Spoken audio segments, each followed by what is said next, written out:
Muito bem. Então, pessoal, vamos lá. Vamos falar sobre membro superior, né? Vamos falar um pouco sobre músculos do membro superior, né? Sobre movimentos do membro superior e um pouco sobre a inervação do membro superior. Nós não vamos ficar falando aqui em ação de cada músculo, nem preocupado em mostrar cada músculo para vocês. O que a gente quer é que vocês entendam qual é o papel dos conjuntos musculares na movimentação de cada um dos segmentos do membro superior. Na segunda-feira, nós convidamos um professor da ortopedia, especialista em cirurgia de mão, e ele vai falar um pouco sobre a cirurgia do membro superior, né? Particularmente no que diz respeito à cirurgia que incide sobre as lesões nervosas do membro superior. Então, ele vai, talvez, entrar um pouquinho mais em detalhes sobre músculos mais especificamente, sobre ações mais específicas do que nós vamos entrar hoje aqui. Mas nós vamos falar em membro superior, né? Então, como é composto um membro superior, ou os membros superiores? O esqueleto dos membros superiores faz parte do esqueleto apendicular, né? Nós temos 4 apêndices pendurados no nosso esqueleto axial. Esses apêndices são os membros superiores e os membros inferiores. Como é formado o esqueleto do membro superior? Ele é formado por uma porção, que é a porção que se prende ao esqueleto axial, que nós chamamos de cíngulo, né? No caso do membro superior, cíngulo do membro superior. E uma parte presa a esse cíngulo pendular, né? Que nós chamamos de parte livre do membro. Então, o cíngulo do membro superior ele é formado pelos ossos da clavícula e da escápula, né? E a parte livre vai ser formada pelos ossos que formam o braço, o antebraço, a mão e os dedos. Existem algumas características que tornam diferente esse esqueleto do cíngulo superior, do membro superior como um todo, com o membro inferior, né? Ele é um esqueleto que foi mais adaptado para a mobilidade, enquanto que o membro inferior ele foi melhor adaptado para fornecer uma estabilidade, uma vez que ele carrega todo o peso do tronco, né? O esqueleto do membro superior, não, ele não carrega quase que peso nenhum, a não ser o seu próprio peso. Por outro lado, ele tem muita mobilidade. Então, ele ganhou em mobilidade e perdeu em estabilidade. Algo, obviamente, ligado às suas funções, né? E isso foi facilitado também pelo fato dele o seu cíngulo não formar um anel completo. Se você olhar o cíngulo dos membros inferiores, né, o osso do quadril ele está preso um ao outro na frente, na sínfise pubiana, e atrás ele se articula com o sacro, formando um anel completo. Então, com isso, há uma dependência funcional entre o lado direito e o lado esquerdo. O superior não, ele é um anel incompleto. Com isso, você tem um funcionamento mais fácil unilateral, né, dando uma mobilidade maior de funcionamento. Então, novamente, aí isso favorece a sua mobilidade em detrimento da sua estabilidade. Funcionalmente, né, o que nós temos? Nós temos um membro superior cuja função é colocar a nossa principal ferramenta de trabalho, que é a mão, em contato com o meio ambiente. Então, o membro superior ele nos liga, né, ao meio ambiente de forma física, ele toca o meio ambiente. O braço e o antebraço, qual é a função deles? É conduzir a mão para o local de trabalho. Então, os movimentos do braço e do antebraço são muito mais simples que os movimentos da mão, particularmente os dos dedos. Isso tudo foi desenvolvido a partir do momento em que o ser humano se tornou bípede, né? Os nossos ancestrais. No momento em que ele se tornou bípede, já nas árvores, ele assumiu uma certa bipedia que permitia que ele alcançasse segmentos superiores das árvores, esticasse seus membros superiores para conseguir alimentos, né? ele já começou uma bipedia. Quando ele partiu, então, para a posição terrestre, essa bipedia terrestre, isso então se tornou bem mais evidente, essa liberação dos membros superiores, esse desenvolvimento das mãos e dos seus movimentos para a utilização como ferramenta, e há até uma discussão muito grande, evolutiva, se essa liberação teve um papel importantíssimo, segundo alguns, na encefalização, no desenvolvimento do encéfalo. Alguns acham que nem tanto assim, mas durante muito tempo se achou, e há hoje ainda quem ache, que isso foi algo que teve um valor preponderante para o desenvolvimento do encéfalo. O meu rosto também está aparecendo, pessoal, ou não? Tá sim, no cantinho. Perfeito. Muito bem. Então, vamos começar estudando por segmentos, né? O que a gente percebe? Quando você estuda um membro, seja ele superior ou inferior, na realidade, você estuda o que acontece em torno das articulações, né? Então, nós vamos ver os movimentos que acontecem na articulação do ombro, os movimentos que acontecem na articulação do cotovelo e os movimentos que acontecem na articulação do punho e dos dedos. Uma coisa que se observa é o seguinte: um músculo, para exercer uma ação, ele tem que cruzar a articulação. Para ele movimentar aquela articulação, ele tem que cruzar aquela articulação. Então, o que nós observamos? Todas as vezes que você quer procurar um músculo que provoca um movimento em um segmento, ele deve ser procurado no segmento superior a ele. Então, por exemplo, os músculos que movimentam o braço, né? A maior parte deles vai estar localizada no ombro. Os músculos que movimentam o antebraço, a maior parte deles vai estar localizada no braço. Os músculos que movimentam a mão e os dedos, a sua maior parte vai estar localizada no antebraço. Isso não é uma verdade absoluta, né? Porque nós temos músculos no braço que também movimentam o ombro, no antebraço que movimentam a articulação do cotovelo e etc.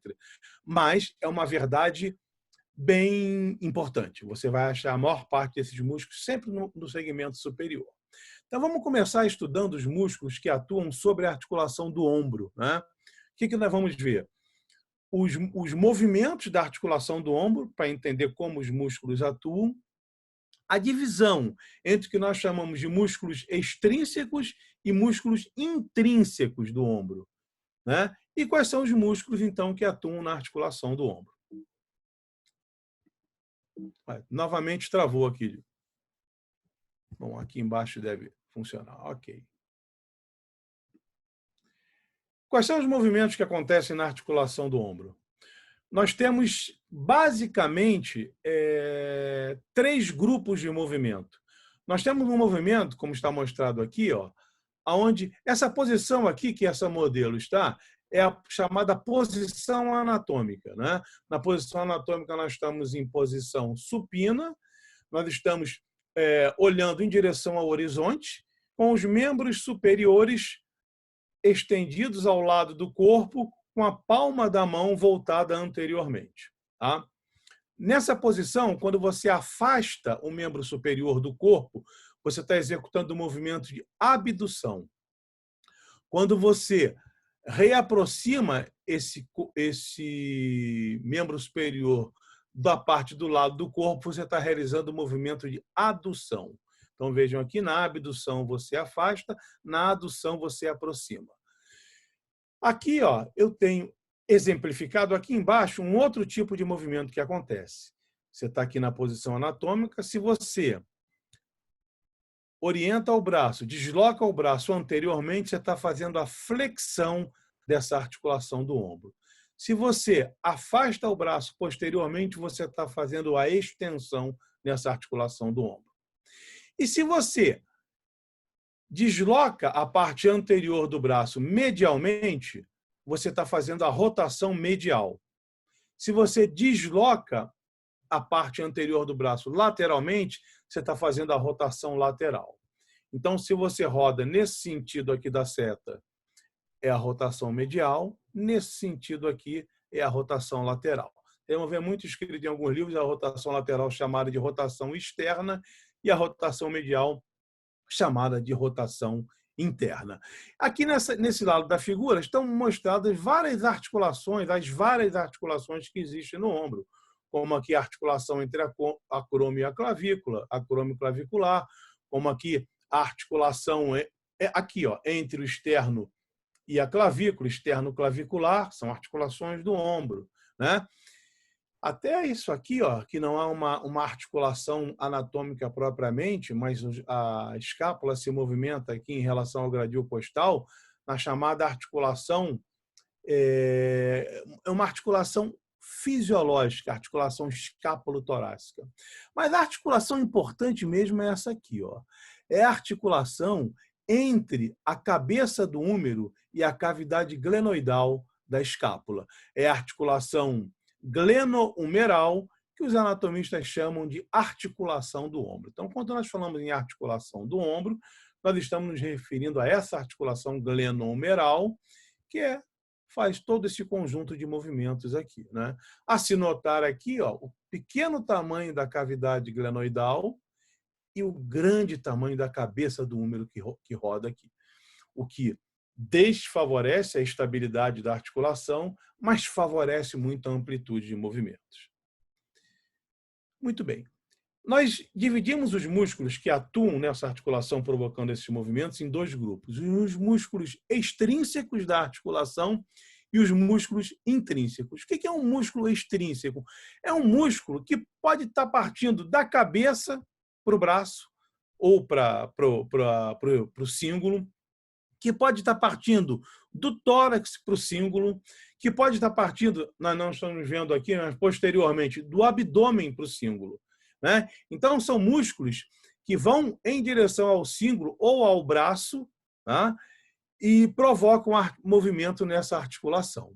Os músculos intrínsecos da articulação são, como o próprio nome diz, intrínsecos a ela, né? Então, são músculos que partem do membro superior para o membro superior, particularmente do cíngulo do membro superior para o braço. Tá? Então, nós fazemos essa diferença. Os músculos extrínsecos são muitos. Eu escolhi aqui os mais importantes e aqueles que realmente agem não sobre o cíngulo propriamente, mas sobre a articulação do ombro, ou seja, aqueles que provocam movimento da parte livre do membro superior. Então, nós dividimos esses músculos extrínsecos em músculos anteriores e músculos posteriores. Os anteriores são três: os músculos peitorais maior e menor e o serrátil anterior. Nessa figura, nós vemos aqui o peitoral maior e o serrátil anterior. O peitoral menor está embaixo do peitoral maior. Então, vejam aqui, ó, o músculo peitoral maior, preso aqui no cíngulo superior e no tórax, está vendo? Ele tem uma parte, ó, presa na clavícula, uma parte presa no externo e uma parte presa aqui naquela bainha dos retos abdominais que nós já vimos antes. Ó.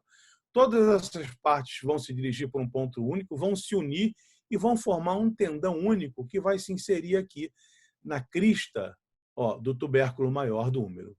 Então, quando esse conjunto muscular, que parece um leque, se contrair, ele vai puxar o húmero de encontro à extremidade lateral do tronco, fazendo então um movimento de adução, que nós já vimos, e como ele aborda o músculo, o osso pela sua face anterior, ele também vai rodar de fora para dentro, né? Vai fazer uma rotação medial. Então, o peitoral maior, ele é um adutor do braço e um rotador medial. Se nós mantivermos o braço fixo, principalmente se nós fizermos uma discreta abdução, como faz o jogador de futebol, quando ele para, que ele está correndo, dá uma paradinha para descansar, ele bota a mão na cintura e abre as asas, né? O que vai acontecer? Essa parte da musculatura vai ficar fixa e essa parte vai se contrair, ó, puxando o gradil costal para cima. Toda vez que você puxa o gradil costal para cima, você horizontaliza as costelas e aumenta o diâmetro antero-posterior e o lateral também. Com isso, você aumenta o continente torácico e permite uma melhor expansão do pulmão. Então, esse músculo é um músculo respiratório também acessório, né? É um músculo que é usado principalmente na respiração intensa. Na respiração basal, ele não é usado, mas é um músculo acessório para ser usado na respiração intensa. Se nós recortamos o músculo peitoral, ó, aparece embaixo dele o peitoral maior, o peitoral menor. Recortamos o peitoral maior, aparece aqui o peitoral menor, tá vendo? Olha do lado de cá, ó, está bem mostrado a sua origem, aqui nas costelas, da terceira à quinta costelas, e a sua inserção aqui, ó, no processo coracoide do cíngulo, né? No processo coracoide da escápula, tá vendo aqui? O que ele faz? Ele abaixa a escápula quando ele se contrai e ele roda a escápula também. Então, ele puxa para baixo essa cavidade glenoidal. Quando você faz o movimento de adução, você para aqui, lateralmente. Mas se você quiser e botar o membro um pouco para trás, você continua rodando, ó, isso posteriormente. Vai chegar um momento que essa articulação não vai mais permitir que isso se estenda. Então, para que isso aconteça, essa cavidade glenoidal tem que abaixar, tem que ir rodando para baixo e para o meio para prolongar esse movimento. Da mesma forma que o peitoral maior, se eu mantiver isso aqui fixo, ele vai puxar o tórax, as costelas para cima. Então, ele também é um respiratório acessório. Tá? Esse espaço aqui, ó, entre o peitoral maior e o menor, contém linfonodos importantes da drenagem da mama. Então, o cirurgião, quando faz a cirurgia radical do câncer de mama, que retira a mama e vai limpar todos os linfonodos da região para evitar que permaneça alguma metástase, ele separa aqui, ó, esses dois músculos. Muitas vezes ele até tira esse músculo aqui, tá? Para poder limpar bem aquela região e ter certeza que não ter, na medida do possível, que não ficou nenhuma metástase ali. E o terceiro músculo é esse aqui, ó, o músculo serrátil, tá vendo? O músculo serrátil, ele tem um aspecto de uma serra. Antigamente ele era chamado de grande serreado, né? Por isso ele é chamado de serrátil. Vejam, ele está localizado aqui, ó, abaixo do peitoral e também sob o peitoral. Se nós cortarmos o peitoral, ele aparece completamente até em cima. Em pessoas que fazem muita musculação, ele se define melhor aqui e pode ser visualizado. O serrátil, ele se prende nas costelas, tá vendo aqui, ó, desde a primeira costela até a nona, ó, ele se prende e também como um leque, as suas fibras vão se dirigindo para essa parte medial aqui, ó, da escápula. Vejam que interessante, ele passa entre as costelas e a escápula, né? Isso aqui é a parte posterior da escápula, estou olhando por trás, ó, e aqui é a parte anterior. Então, ele passa pela frente da parte anterior da escápula e vai agarrar lá a face medial da escápula. De tal maneira que, quando ele se contrai, ele puxa esse conjunto da escápula para frente. Nesse sentido aqui. Ele roda, ele puxa essa parte inferior, vai rodando ela para cima, ó, e vai rodando essa cavidade glenoidal para cima também. Ao mesmo tempo em que, como ele está preso a essa face medial, ó, é como se a escápula fosse a escápula direita aqui, ó, e ele preso a essa face medial. Aqui eu tenho o gradil costal. Então, ele puxa essa face medial de encontro ao gradil costal, né? Ele aproxima essa face medial do gradil costal. Então, o que ele faz? Ele roda, quando você está fazendo esse movimento aqui de abdução, ó, conforme está aqui, até os 90 graus, vai muito bem a cabeça do húmero rodando dentro da cavidade glenoidal. Se você quiser ultrapassar aqui, esse arco aqui, ó, que vai ser formado, entre outras coisas, pelo processo coracoide, ele não deixa isso se prolongar. Pelo acrômio, desculpa, isso aqui é o acrômio, ele não deixa ele continuar rodando. Então, o conjunto tem que rodar, a cavidade glenoidal para cima, para você deslocar, então, a escápula, virar essa cavidade glenoidal para cima, para você conseguir fazer essa abdução acima dos 90 graus. Tá? Então, ele aproxima a escápula da parede torácica e roda a escápula na abdução acima dos 90 graus. Da mesma forma que os outros, por estar preso na costela, ele também puxa a costela para cima se essa parte ficar fixa. Com isso, é também um respiratório acessório. Vejam, isso aqui, ó. Isso aqui é uma pessoa que você vê a escápula esquerda e a escápula direita. Olha como essa face, margem medial dela está projetada para fora. aquele músculo serrático que chega por aqui, se prende aqui e puxa isso de encontro à parede torácica não está funcionando, né? Isso pode acontecer em situações onde a inervação do serrátil ela é lesada. O nervo que inerva o serrátil, ele desce por aqui, ó, tá? Embaixo daqui do peitoral, é o chamado torácico longo, ele sai do plexo braquial e vem inervar o serrátil. Então, por exemplo, em mulheres que têm a mama aqui na cirurgia, na mastectomia, você pode provocar uma lesão desse músculo e aí você perder a inervação do serrátil. Quando ele desce do plexo braquial, ele passa aqui, ó, não está aparecendo aqui a clavícula, mas ele passa entre a clavícula e a primeira costela. Então, em pessoas que carregam muito peso, estivador, por exemplo, em cima do cíngulo superior, ele pode ser esmagado entre a primeira costela e a clavícula e também ser lesado. Então, um dos sinais que você vai ver é que a pessoa não consegue fazer a abdução acima dos 90 graus e também o outro sinal é essa escápula alada. Você vê a diferença de um lado para o outro. Tem pessoas que têm realmente a escápula projetada, a margem medial, mas nesse caso você vai ver que é diferente de um lado e do outro. Aqui um corte, né? Veja, isso aqui é um tórax, nós fizemos um corte horizontal. Então tem uma pessoa deitada, ó, com a barriga para cima. Isso aqui não é a barriga, é o tórax. Você vê aqui o externo, ó, tá?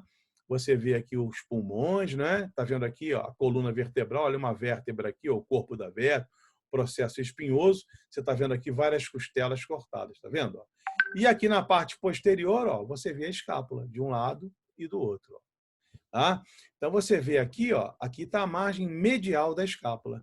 E você vê um músculo fininho que vem a compulsar, ó, preso na costela aqui, ó, preso na outra costela aqui, ó, e ele continua. Essa tirinha aqui muscular, tá vendo? Preso na outra costela aqui, ó, e ela prossegue e vem até essa margem medial.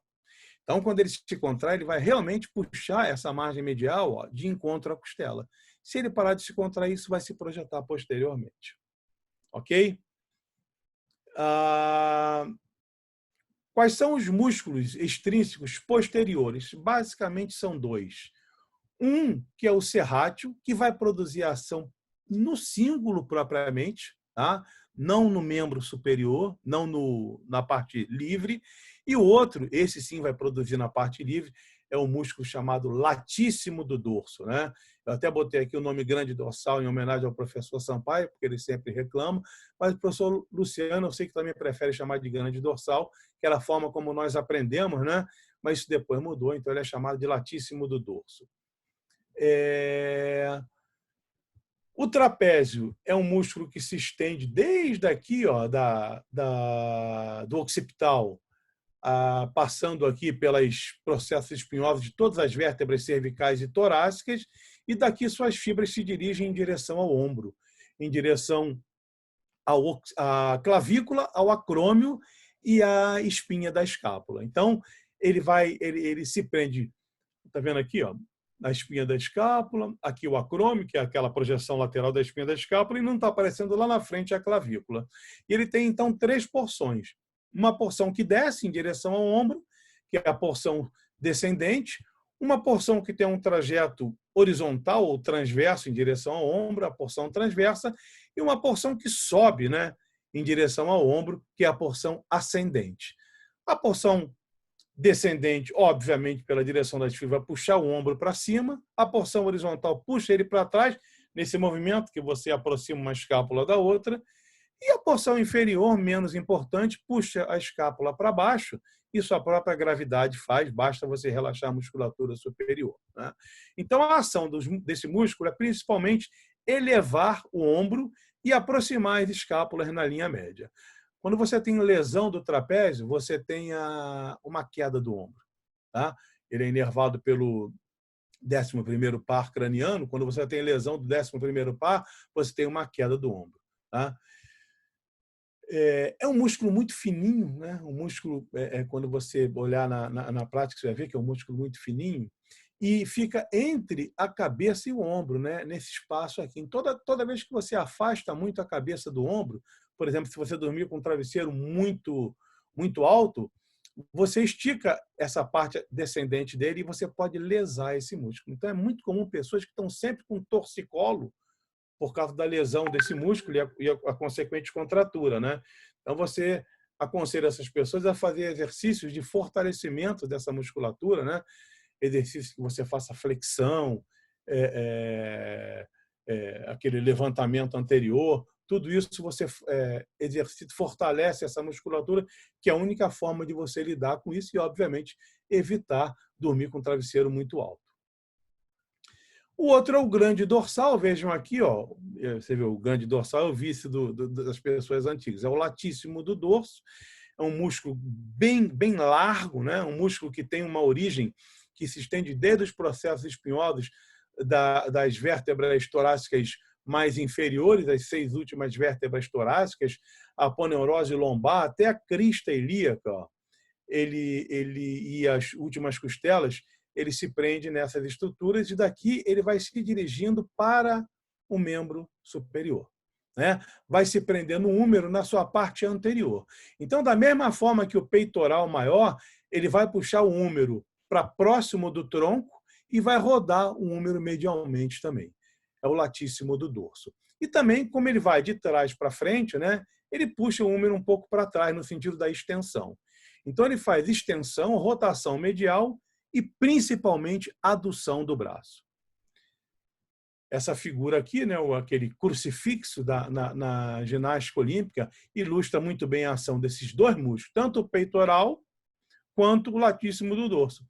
Aquelas duas elevações musculares que a gente vê nesses atletas são o hiperdesenvolvimento, a hipertrofia do peitoral e do latíssimo do dorso. Os dois tentando fazer a adução, que é impedida pelo corpo, pelo peso do corpo da pessoa, que tende a provocar a abdução, né? A abdução não ultrapassa os 90 graus, porque ele controla exercitando essa musculatura.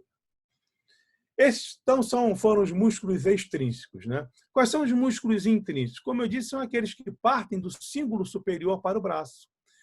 A maior parte desses músculos formam um conjunto que nós chamamos de manguito rotador, que o ortopedista, os fisiatras, os fisioterapeutas conhecem muito, porque as lesões desse manguito rotador são muito comuns e extremamente dolorosas e muitas vezes incapacitantes para a realização das funções que ocorrem em torno da articulação do ombro. São músculos que, funcionando normalmente, contribuem muito para estabilizar essa articulação, impedindo as luxações glenomerais. Então, vejam, aqui está o cíngulo, né, superior, com a clavícula e a escápula, e nós vamos ver que esses músculos partem da escápula e da clavícula, mas principalmente da escápula, em direção ao húmero. O primeiro deles está aqui, ó, é o deltoide. O deltoide é um músculo bastante forte, um músculo bastante evidente. Quando você olha no ombro de uma pessoa, aquela elevação que existe é a elevação que acontece pelo deltoide, é o próprio deltoide, né? Ele é um músculo que se projeta desde aqui da parte anterior do ombro até a parte posterior, passando e preenchendo a parte lateral. É um músculo que a gente usa muito para aplicar nos outros, né? E temos aplicado na gente também as injeções intramusculares. Então, está aqui o deltoide, ó, uma vista anterior dele, isso aqui é uma vista anterior, né? Uma vista posterior dele. Então, você vê que ele se prolonga desde a parte anterior, ó, é a sua parte clavicular, inserida aqui na clavícula, ele vai descendo, suas fibras vão convergindo para um ponto aqui na parte lateral do húmero, a sua parte lateral, está aqui, ó, sua parte lateral, e a sua parte posterior, né, que nós visualizamos bem aqui. Então, ele é um exemplo típico de um músculo lequeado, um músculo em formato de leque. Essas três porções, clavicular, acromial e espinhal, elas vão se unir, né, e vão formar um tendão único que vai se inserir aqui lateralmente no húmero, naquela tuberosidade deltoide, né, uma área mais rugosa que se projeta justamente pela ação desse músculo ali de estar toda hora puxando para afastar o teu braço no sentido lateral, que é a principal função do deltoide. A principal função do deltoide é a abdução do braço. É claro que pela sua posição, né, de anterior para posterior, essa parte clavicular dele, ela faz adução, ela faz flexão do braço, né? E também faz adução. E a parte posterior, pela sua posição, puxa para trás o braço, fazendo a extensão do braço, e faz também adução. Mas a parte lateral sozinha e a parte lateral auxiliada por essas duas porções, principalmente a partir dos 60 graus de abdução, todos eles se transformam em potentes, num conjunto potente de abdução e fazem a abdução até os 90 graus. Tá? Faz também um pouco de rotação, cada uma dessas partes agindo individualmente. Então, a abdução do braço ela é interessante. Ela é feita, ela começa nessa posição aqui, se esse músculo se contrair, ele só puxa o braço para cima. Tá? Então, se você desloca um pouquinho lateralmente o braço, isso é feito com o músculo que a gente vai ver daqui a pouco, o supraespinhal, até uns 45 graus, a partir daí você fornece um braço de alavanca para essa musculatura agir e chegar essa abdução até os 90 graus. Se você quiser ir acima dos 90 graus, você tem que usar o serrátil. Então, a abdução é um conjunto muscular até 45 graus supraespinhal, até 90 graus deltoide e acima de 90 graus o serrátil anterior. É interessante a gente observar o seguinte, ó, esse músculo deltoide, isso aqui é um corte, né, um corte frontal, um corte assim, ó, passando pelo ombro. Então, nós olhamos aqui, nós observamos aqui a cavidade glenoidal, né? Aqui está a clavícula, tá vendo? Aqui está a escápula, a cavidade glenoidal e aqui a cabeça do úmero, a articulação glenohumeral ou articulação do ombro. Nós tivemos aqui, ó, essa musculatura bastante extensa, aqui é o deltoide. Como ele está muito aplicado aqui ao úmero, a tendência dele, se ele tiver contato direto com o osso, é promover um atrito aqui com o osso e isso vai lesar o músculo. Então, quando nós temos situações como essa, o que o organismo faz? Ele coloca bolsas entre o osso e o músculo para atenuar esse atrito. Nós temos aqui uma bolsa, são bolsas sinoviais. Tá vendo? Isso aqui é a cavidade sinovial, ó, com líquido sinovial da articulação.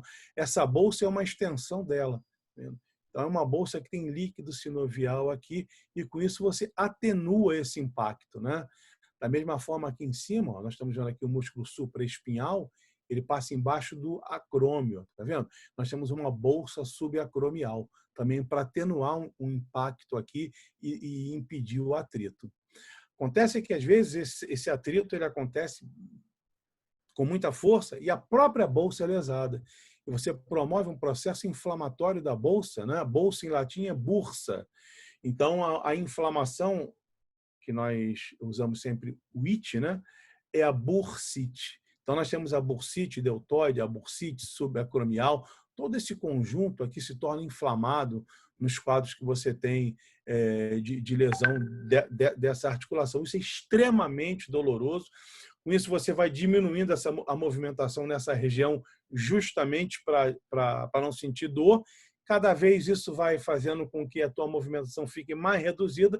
Isso pode chegar até um quadro de congelamento da articulação, onde você simplesmente não consegue mais movimentar a articulação e muitas vezes nem a fisioterapia consegue resolver isso. Você tem que fazer um processo cirúrgico para liberar as estruturas e esse processo, então, ser complementado com a fisioterapia. Vejam aqui, ó, outros músculos intrínsecos, né? Nós vimos o deltoide, agora nós vamos ver um músculo que fica localizado. Isso aqui é uma vista posterior da escápula. Estamos olhando por trás. Aqui é a espinha, né? Que você sente aqui atrás, aquela coisa que se projeta posteriormente. Acima da espinha, vocês lembram, tem uma fossa supraespinhal, abaixo uma fossa infraespinhal. E anteriormente aqui nós temos aquela fossa subescapular, que nós não estamos vendo. Mas ocupando a fossa subescapular, eu tenho um músculo chamado subescapular. Então vejam aqui, ó. Isso aqui é uma vista anterior, eu estou olhando pela frente, tá? Eu tirei o gradil costal estaria aqui na frente, eu tirei, né? Tem uma pessoa aqui de frente para mim. Eu tirei as costelas dessa pessoa e estou olhando só aqui, ó, a escápula, a clavícula e a parte superior aqui da parte livre do membro superior. Então, eu estou vendo aqui a fossa subescapular, ocupada por um músculo chamado músculo subescapular.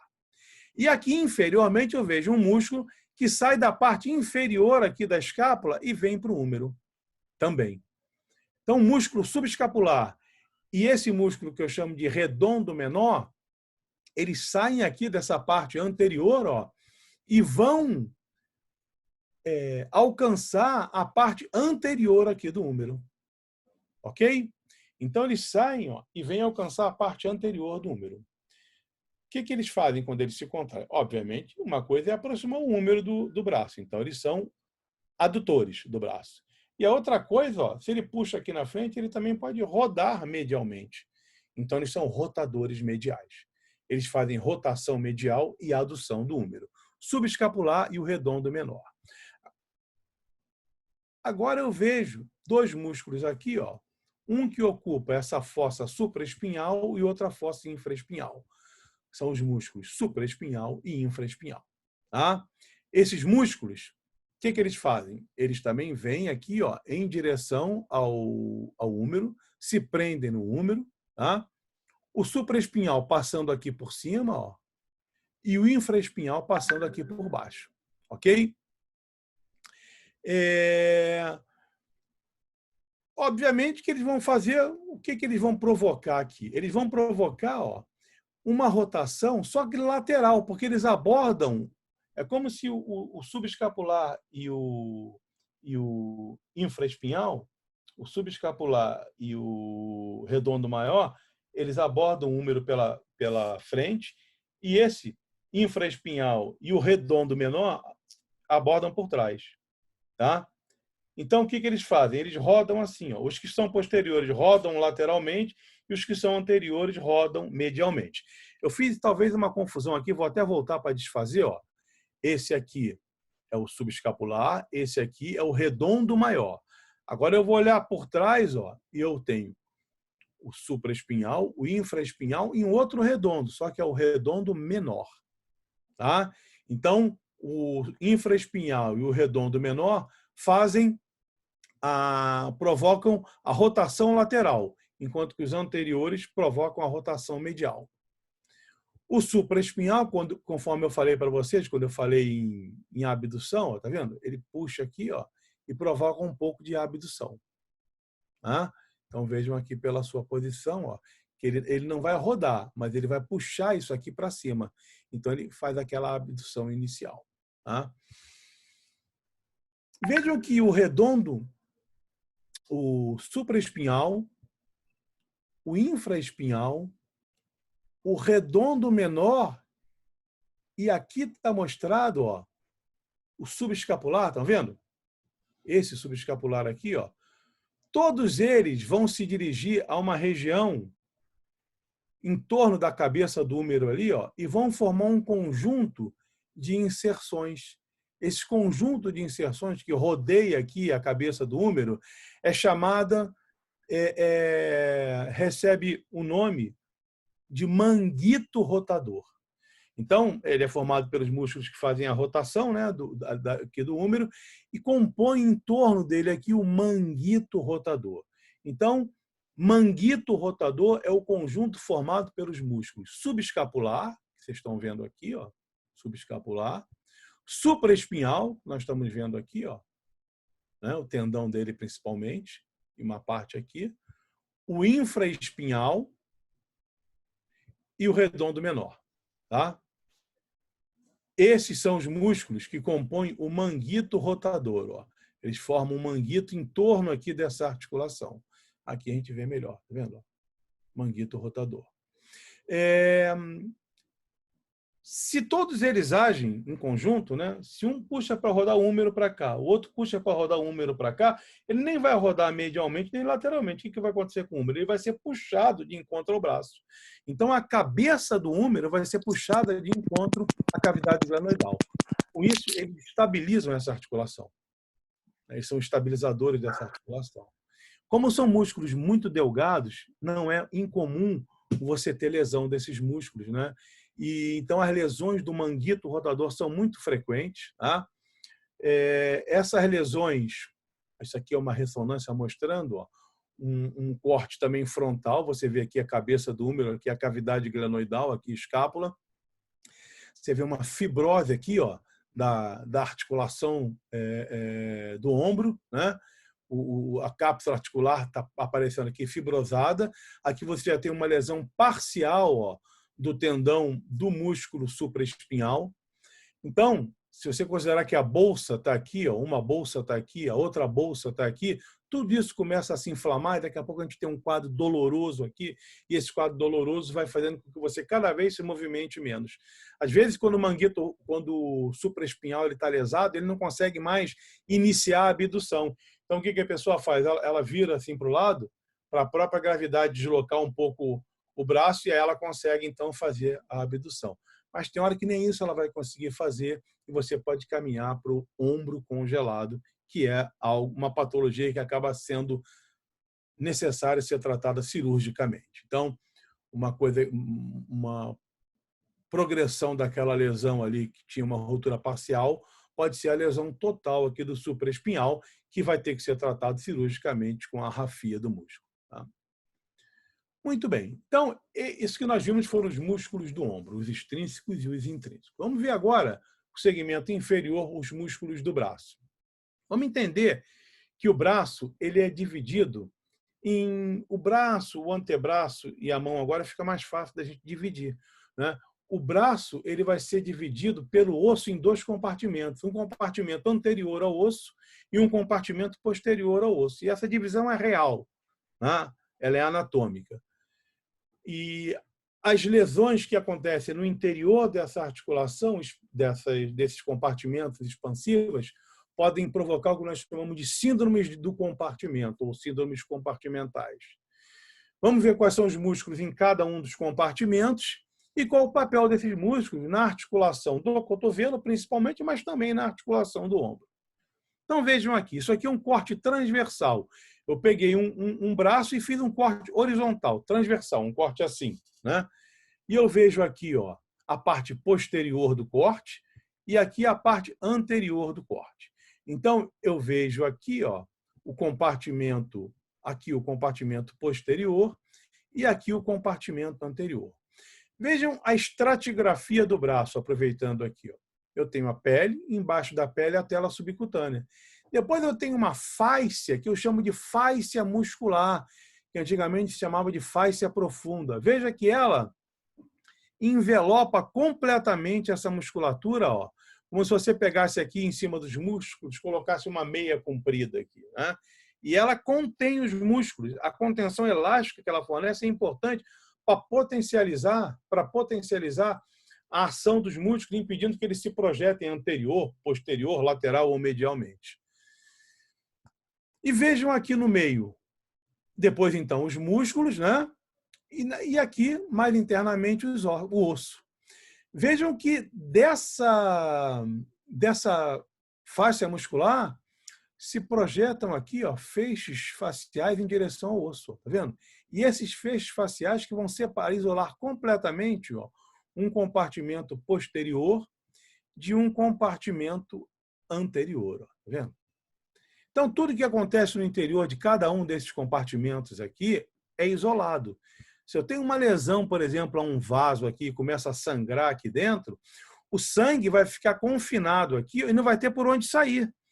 E na medida que ele vai aumentando aqui, ele vai aumentando a pressão no interior do compartimento e esmagando, por exemplo, o músculo, de tal forma que a vascularização no interior do músculo começa a ficar constrangida, né? Constrictada, e o músculo pare de ser alimentado e entre em necrose. Essa necrose pode determinar uma quantidade de escórias absurda que vão ter que ser eliminadas pelo rim, e o rim pode não ser capaz de eliminar isso e entrar ele, por sua vez, num processo de sofrimento. E você pode ter um quadro de insuficiência renal causada por isso. Então, muitas vezes, você não tem outra opção que não seja intervir cirurgicamente, abrir isso aqui para descomprimir e tratar essa síndrome de compartimento. Muito bem, nós vemos aqui também no interior os vasos sanguíneos, os nervos e etc. Quais são os músculos aqui? Ó? Nós vemos aqui, na parte anterior, aqui estão todos os músculos do braço. Na parte anterior, o músculo bíceps braquial, que é o mais anterior. Aliás, não estão todos, não, desculpa. Com as suas duas cabeças, e aqui o músculo braquial. Esse corte foi um corte mais inferior, então ele não pegou um músculo do compartimento anterior, que fica aqui em cima, que é o músculo córaco-braquial. Já o compartimento posterior está totalmente representado porque ele só tem um músculo, tríceps, com 3 cabeças, que é o tríceps braquial. Ok? Muito bem. Quais são os movimentos que esses músculos são capazes de provocar? Eles provocam os movimentos de flexão e extensão do cotovelo. A flexão, quando você eleva o antebraço, e a extensão, quando você volta à posição anatômica.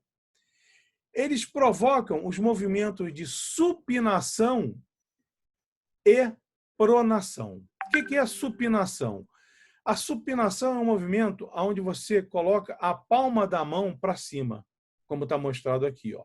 Se eu estiver nessa posição de flexão, ó, supino é elevado, posição supina é em pé. Então, quando a palma da mão está para cima, ela que é a referência, eu estou em supinação. Se eu virar a palma da mão para baixo, eu estou em pronação. Então, são movimentos que acontecem na articulação do cotovelo. Supinação e pronação. Ok? E ele não mostra aqui, mas ele também tem potencial, o bíceps e o tríceps, para provocar a flexão do braço e a sua extensão também. Ok? O primeiro músculo que aparece quando você aborda o braço numa vista anterior é o bíceps braquial, ó, que está mostrado aqui, tá vendo? O bíceps braquial, aqui com o deltoide, ele tem 2 porções, ele é um músculo bíceps. Uma porção mais medial, que nós chamamos de cabeça curta, e uma porção mais lateral, que é a cabeça longa. Quando a gente está ensinando na prática, a gente fala a cabeça longa é a que parece que é curta, e a cabeça curta é a que parece que é longa. Mas se você tirar o deltoide, você vai ver que a cabeça longa, ela se prolonga, o tendão dela vai passar por cima da cabeça do húmero, vai dar uma volta e vai se prender lá na escápula, ali acima da cavidade glenoidal, no tubérculo supraglenoidal. Por isso ela é a porção longa, é a cabeça longa. E aqui a cabeça curta. As duas vão se unir e vão fazer a inserção aqui, ó, na tuberosidade do rádio. Uma inserção mais lateral, na tuberosidade do rádio. Quando esse músculo puxa, quando ele se contrai, como um todo, o que ele faz? Ele puxa essa tuberosidade aqui para frente. Então, ele provoca esse movimento de flexão do antebraço. Tá? Tá aqui. Flexão do antebraço. Como o rádio está lateral, ó, ele acaba tendo um trajeto de medial para lateral. Então, ele puxa também o antebraço, ó, o antebraço que esteja nessa posição aqui, ó, de pronação, ele puxa e volta para a supinação. Então, ele é um músculo que provoca, faz 2 movimentos. Um, a supinação do antebraço e outro, a flexão. Se você pegar e fizer a flexão com o antebraço em supinação e comparar com a flexão com o antebraço em pronação, você vai ver que é mais difícil dessa forma. Por quê? Porque para o bíceps agir, ele tem que primeiro provocar a supinação, aí ele tem braço de alavanca para fazer a flexão. Então, o bíceps ele é um músculo que faz a flexão e a supinação do antebraço. Como ele se prende, ó, a porção longa na escápula, no tubérculo supraglenoidal, e a porção curta também na escápula, aqui, ó, no processo coracoide, ele também cruza a articulação do ombro. Então, ele puxa também, ó, o braço para frente e faz também um movimento de flexão do braço. Ok? Alguns chamam esse movimento de anteversão do braço. Nós já estamos vendo aqui, ó, que embaixo do bíceps eu vou ter aqui em cima um músculo, ó, também saindo aqui do processo coracoide, o córaco braquial. E na parte inferior, ó, eu tenho também um músculo que está aparecendo aqui, ó, se eu retirar o bíceps eu vou ver melhor, que é o músculo braquial. Então vejam aqui, ó, eu retirei o bíceps, olha aqui, ó, olha a porção longa do bíceps aqui, ó, com seu tendão, e aqui a porção curta também foi cortada aqui. E eu vejo aqui, ó, na parte superior esse músculo, que é o córaco braquial, E na parte inferior, esse músculo que é o braquial. O braquial é, sem dúvida, o mais importante dos dois. Vejam, ele sai aqui, ó, da face anterior do húmero, o coracobraquial também, na metade superior, o braquial na metade inferior. Não sei se vocês lembram, mas o húmero tem um sulco do nervo radial. O coracobraquial se estende do sulco do nervo radial para cima e o braquial do sulco para baixo. O braquial é um músculo bem mais potente, ó, se insere aqui na una, na tuberosidade da una. Então, quando ele se contrai, ele faz flexão. Ele é um flexor até mais potente do que o próprio bíceps. Tá? E o coracobraquial, ó, como ele não vem até o braço, ele não atua nessa articulação. Ele cruza a articulação do ombro. Então, ele puxa o braço para frente. Ele faz a flexão do braço, ou a sua antiversão. Tá? Muito bem. Na parte posterior, eu tenho um músculo, que é o tríceps. Então, quando eu olho posteriormente um braço, ó, eu vejo isso aqui. Ó. Esse conjunto aqui, só vejo duas partes do tríceps. Tá? Uma parte que eu chamo de cabeça longa do tríceps e outra de cabeça lateral. Eu vejo elas se unindo aqui, ó, com um tendão único aqui, ó, que vai se prender no olécrano, que é o cotovelo. Ele se prende no olécrano e puxa o olécrano para cima, fazendo então a extensão do braço. O tríceps é o nosso extensor. Desculpa, extensão do antebraço. Ele é o nosso extensor do antebraço. Tá? Nessa figura aqui, o que eu fiz? Eu retirei o deltoide e cortei o bíceps aqui no meio, para poder ver mais profundamente aqui a terceira porção dele. E eu vejo, então, que ele, além da porção longa, olha como a porção longa vem até aqui, ó, ela vem e se dirige aqui, ela vai se inserir no tubérculo infraglenoidal, o bíceps no supraglenoidal e o tríceps no infra. Então, essa porção longa cruza a articulação do ombro também. Né? Então, quando ela se contrai, ela também puxa o braço e faz extensão. Então, o tríceps ele é extensor do braço, através da porção longa, da cabeça longa, e extensor do antebraço, as três porções agindo juntas. A cabeça longa do tríceps, a cabeça medial, que é a que fica escondida, e a cabeça lateral, que nós cortamos aqui. Tá? Nos livros é muito comum, houve um erro de tradução da nome, né? Eles falam em cabeça longa, cabeça lateral e cabeça curta, mas não é. Não existe cabeça curta, só existe longa. Existe medial e lateral. Então, a ação, extensão do braço e extensão do antebraço. Principalmente extensão do antebraço.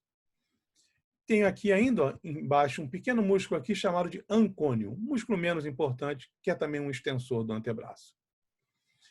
Muito bem, então, esses foram os músculos do braço, bem fácil. Né? Vamos ver agora os músculos do antebraço. Vamos observar que os músculos do antebraço também se dividem em um compartimento anterior e um posterior. Vamos observar que os músculos do antebraço, que são bem mais, e nós vamos simplificar aqui, eles têm um conjunto que parte, lembram dos dois epicôndilos do húmero? Ele tem um conjunto que parte do epicôndilo medial e em direção à mão e aos dedos, passando pela parte anterior do antebraço. E um conjunto que parte do epicôndilo lateral e sai lateralmente, posteriormente, em direção à mão e os dedos. Então, são os músculos epicondilianos mediais ou anteriores e os músculos epicondilianos laterais ou posteriores. Tá? Nós vamos ver, então, qual é a ação que esses músculos vão ter, principalmente na articulação do punho, né? Na articulação do pulso, da mão, e nas articulações dos dedos. Então, vejam aqui, ó, esses músculos, os epicondilianos mediais, ó, eles atravessam de medial para lateral. Então, quando eles se contraem, eles provocam a pronação. E os epicondilianos, porque você vê, ele está saindo do epicôndilo, que é uma parte óssea do braço. Então, eles atravessam a articulação do cotovelo. Então, eles provocam ação na articulação do cotovelo. Os músculos epicondilianos laterais, ó, quando você faz a pronação, eles vão ter um trajeto, ó, de lateral para medial. Então, eles vão puxar de medial para lateral, desfazendo a pronação, transformando isso em supinação. Tá certo? Muito bem. Além disso, os músculos epicondilianos mediais cruzam a articulação do punho e as articulações dos dedos pela frente. Então, eles vão puxar de trás para frente. Eles vão fazer isso aqui. Ou seja, eles fazem flexão dos dedos e flexão do punho. Então, nós podemos chamar os músculos epicondilianos mediais de músculos anteriores, flexores e pronadores. E os músculos epicondilianos laterais, nós vamos chamar de supinadores. Como eles atravessam as articulações por trás, eles vão ser extensores. Então, nós podemos chamar os epicondilianos laterais de posteriores, supinadores e extensores. E é isso que interessa para a gente saber esse conjunto de ação, e não a ação de cada um isoladamente. É claro que o ortopedista, o cirurgião de mão, em algum ponto, ele vai precisar de conhecer uma coisa mais específica. Tá? Mas isso é do especialista. O médico geral tem que ter essa noção geral. Então, um corte aqui do antebraço, a mesma coisa, um corte horizontal ou transversal, e nós olhamos aqui os dois ossos do antebraço, tá? Aqui a parte lateral, aqui a parte medial do corte. Aqui a parte posterior, aqui a parte anterior, que é que tem muito mais músculo, né? A posterior tem bem menos. Os movimentos na direção anterior são muito mais intensos do que os movimentos na direção posterior. Você puxa para você muito mais do que você afasta, né? Até quando você afasta assim. Então, eu tenho aqui o rádio, que é o osso lateral, aqui a ulna, que é o osso medial. Vejam aqui, a fáscia muscular, né? Vejam aqui que ela se estende aos ossos. Um osso se prende ao outro também por tecido conjuntivo, que é a chamada membrana interóssea, né? E aqui, você vê que eles vêm se prender aqui. Então, você vai ter um compartimento posterior aqui, tá? Que se estende, aliás, até aqui na frente. Tudo isso aqui é compartimento. Antigamente se chamava de compartimento posterior, compartimento lateral e compartimento anterior. Mas a gente já viu que não existe uma separação aqui entre o compartimento lateral e o posterior. Então, tudo isso aqui é chamado de compartimento posterior, com uma parte lateral. Assim como tudo isso aqui é chamado de compartimento anterior, com uma parte, essa que está à frente aqui do feixe vasculonervoso superficial, e uma parte profunda. Tá? Então, estão aqui os conjuntos, né? Os epicondilianos mediais, que saem do epicôndilo medial, que são flexores e pronadores, e os epicondilianos laterais, nós vamos rodando aqui para trás, a gente vai vendo eles. Tudo isso aqui são epicondilianos laterais, vem para trás, que são extensores e supinadores. Tá certo? Então, os epicondilianos mediais, eu só vou citar, não preciso de gravar, né? Eles saem do epicôndilo medial. Os mais superficiais aqui são esses aqui, pronador redondo, flexor radial do carpo, radial porque ele está do lado mais lateral, que é o lado do rádio, palmar longo, que é um músculo mais superficial, flexor superficial dos dedos e aqui o flexor ulnar do carpo. Tá? Se eu cortar, rebater esses músculos aqui, eu vou ver uns músculos mais profundos aqui, ainda anteriores, como o flexor profundo dos dedos, está vendo? Ele chega aqui, ele dá os tendões dele vão se dirigir para cada um dos dedos. Um flexor longo do polegar, ele tem um flexor só para ele, né? E esse outro músculozinho aqui, que só tem aqui embaixo, ele começa aqui, termina aqui, vai de um lado para o outro, que é o pronador quadrado. Ele é quadradinho, por isso ele é pronador quadrado. O anterior tinha uma secção arredondada, é o pronador redondo. O polegar tem vários músculos só para ele, porque quando você tem, por exemplo, em medicina do trabalho, se você tiver uma lesão que faça com que o polegar não funcione, você considera que perdeu 50% da função da mão. Tá? Então, são eles aqui. Ó, flexor profundo dos dedos, né? Marcos, Flexor longo do polegar e pronador quadrado. Oi. desculpa te interromper, mas eu já tinha reparado, mas não quis te interromper, mas tem aluno aqui reclamando que a sua câmera não está pegando seus movimentos. Você está fazendo movimentos aí, de braço e tal. Melhor assim? Agora está pegando o punho para cima. Tá bom, ok. Perfeito. Valeu. Obrigado.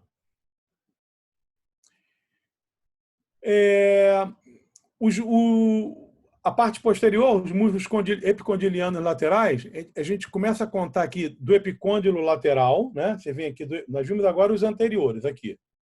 Os anteriores que, como eu disse, fazem pronação e fazem flexão dos dedos e da mão. Tá? Vamos fazer isso aqui. Agora vamos ver os epicondilianos laterais, que vem nessa direção aqui, ó. Quando você está em pronação, o que ele faz? Primeiro, ele desfaz a pronação, ele faz a supinação. E depois, como ele atravessa essas articulações por trás, ele faz a extensão do punho e a extensão dos dedos.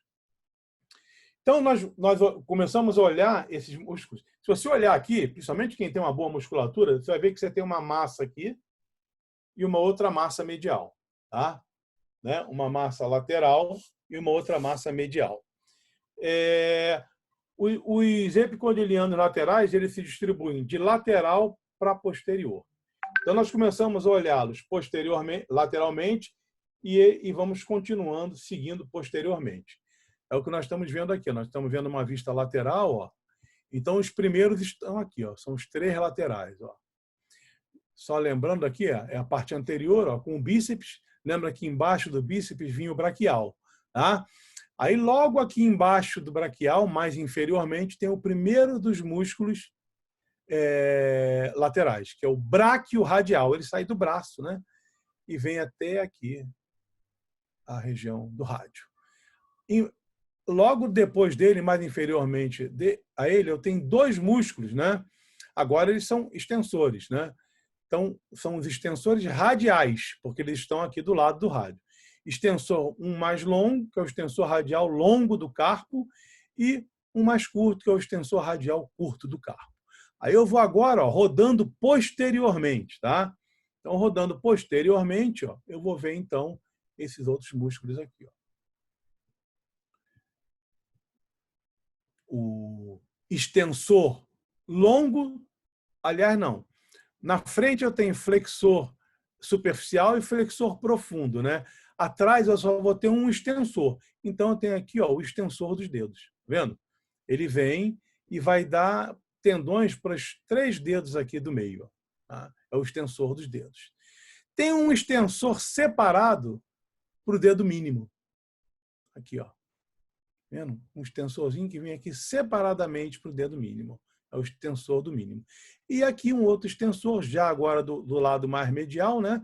Que você foi rodando assim, que é o extensor do lado da ulna, extensor ulnar do carpo. Tá? Se eu retirar isso aqui, ó, vão aparecer esses músculos profundos aqui. Tá? Que são músculos que se dirigem para o polegar e principalmente um deles para o indicador. São os músculos abdutor do polegar, os músculos extensores longo e curto do polegar, tá? E um músculo que vem para o dedo indicador, que é o extensor do indicador. O tendão dele vem aqui em direção ao indicador. Não precisa de guardar todos esses músculos. Sempre lembrando o que eles fazem, né? Esses aqui, o que o nome indica. O abdutor do polegar faz a abdução do polegar e os extensores fazem a extensão do polegar. É difícil você. A abdução é mais para o lado e a extensão ela é mais medial, né? Então, esse conjunto de músculos é o conjunto de músculos do antebraço. Existe uma série de músculos também localizados na mão. Eu não vou abordar esses músculos, que são muitos músculos, é coisa muito específica Na segunda-feira, o Bernardo deve falar um ou outro músculo desses para vocês, para explicar o tratamento de determinadas lesões e até para explicar os sinais que aparecem em algumas lesões. Tá? Mas aqui nós vamos nos restringir aos músculos até o antebraço, tá? Analisando os músculos do antebraço dessa forma de conjunto. Os músculos epicondilianos mediais, anteriores, os músculos epicondilianos laterais posteriores. Né? Vocês viram que eles fazem pronação e supinação. Né? É muito comum em esportes em que você faz muito esse movimento, por exemplo, no tênis, né, que você faz isso aqui com a raquete, você faz isso, no arremesso do beisebol, né, você ter lesões ou rotura de músculo, rotura de tendões, ou de tanto eles se contraírem e aí os locais onde eles se prendem serem tensionados, você faz as epicondilites. Você tem a epicondilite do tenista, você tem a epicondilite do jogador de beisebol, você tem em crianças que são estimulados a fazer movimentos muito intensos, né? Principalmente você vê isso muito em livro americano. O americano tem aquele negócio de sempre vencer, então você vê até em filme as crianças, os pais fazendo aquela torcida mesmo pesada, elas se esforçam muito, tem avulsão às vezes do epicôndilo por causa dos movimentos bruscos em um epicôndilo que às vezes, como os epicôndilos são ossificações secundárias, às vezes a ossificação ainda nem se completou e ele é arrancado ali. Tá? Muito bem.